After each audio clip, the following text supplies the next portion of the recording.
Hello, welcome to Poetry Changes Lives.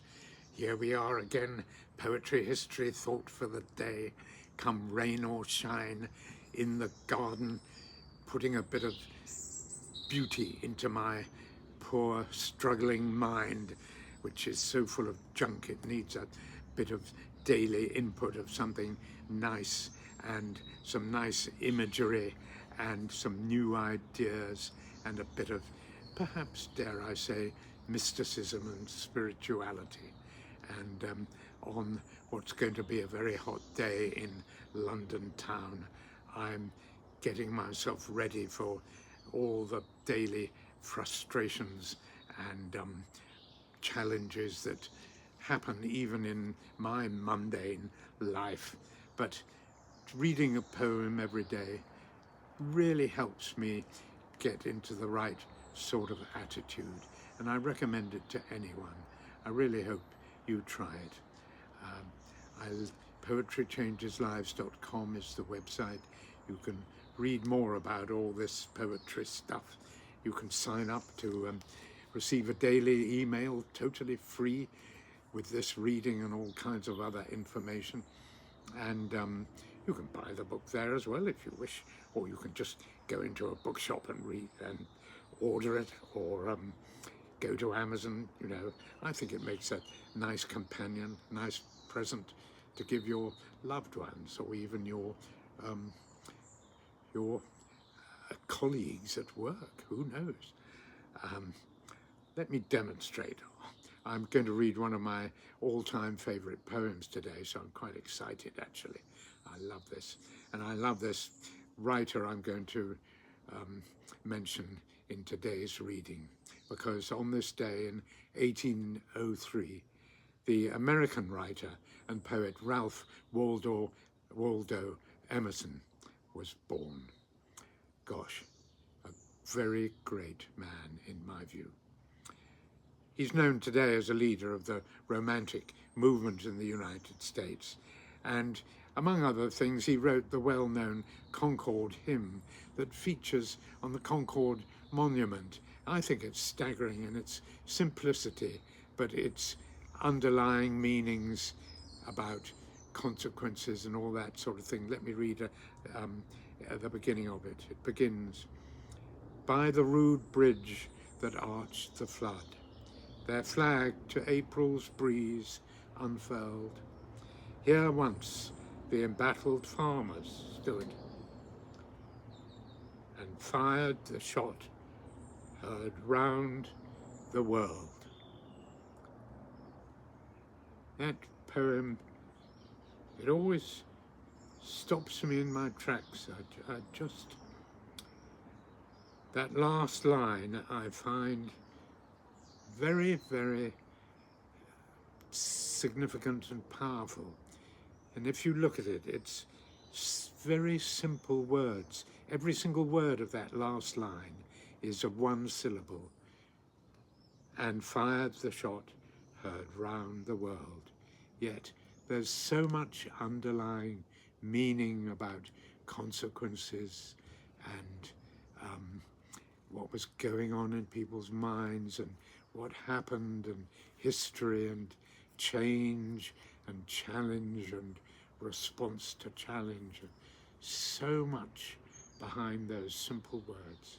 It just always stops me in my tracks. And fired the shot heard round the world.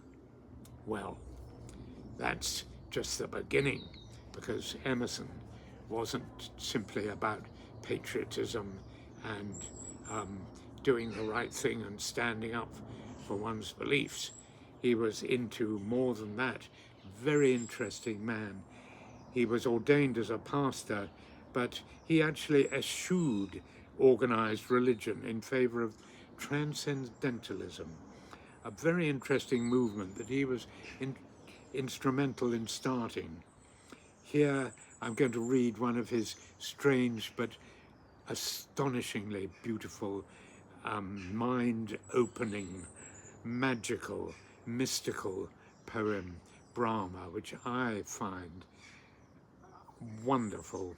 It's one of my top 10 poems ever written, because I just love its context, the way it challenges my mind, my idea of spirituality, my my view of life and afterlife and the universe and higher power in the universe and God and all these fundamental things that is very unusual to find in Western poetry. Western poetry is so much about me and how am I dealing with my emotions and all that. But Eastern poetry is much more sort of calm and spiritual and contemplative. And I think Emerson bridges the gap between the two wonderfully. And parts of this poem is so, to me, reminiscent of those wonderful Middle Eastern people like Rumi or Kabir, you know, just people that are so different from the likes of the Romantic movement in Victorian times, for example. But Emerson, to me, he was such an interesting man, and this poem, I could read it every day of my life and find something to meditate on every day. I don't know if you've come across it before. This is Brahma by Ralph Waldo Emerson. Just take it in slowly and think about it. Maybe read it again. Here we are.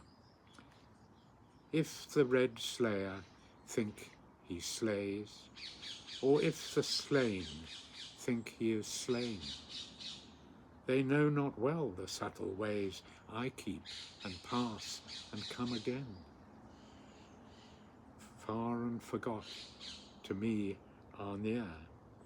Shadow and sunlight are the same. The vanished gods to me appear, and one to me are shame and fame. They reckon ill who leave me out. When me they fly, I am the wings. I am the doubter and the doubt, and I the hymn the Brahmin sings. The strong gods pine for my abode, and pine in vain the sacred seven. But thou, meek lover of the good, find me and turn thy head on heaven.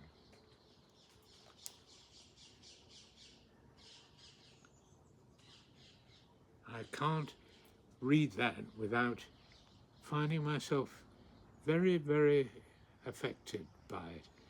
It's got so much that I find fascinating to ponder on: the power in the universe, the power that we have no real concept of or understanding about.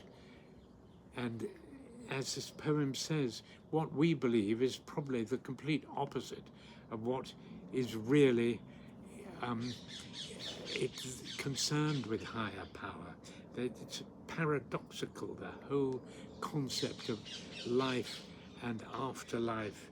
And as he says in the poem, you know,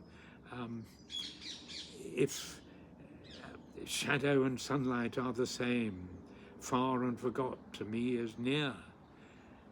They reckon ill who leave me out. When me they fly, I am the wings.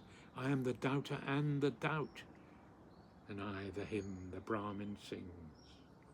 Just so much that we cannot ever know, but we must keep inquiring and keep our minds open. But keeping an open mind doesn't mean just having a vast empty wilderness in your head.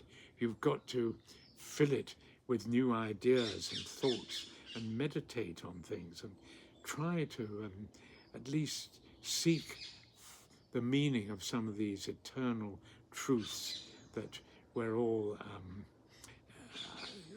part of, as well as not even understanding.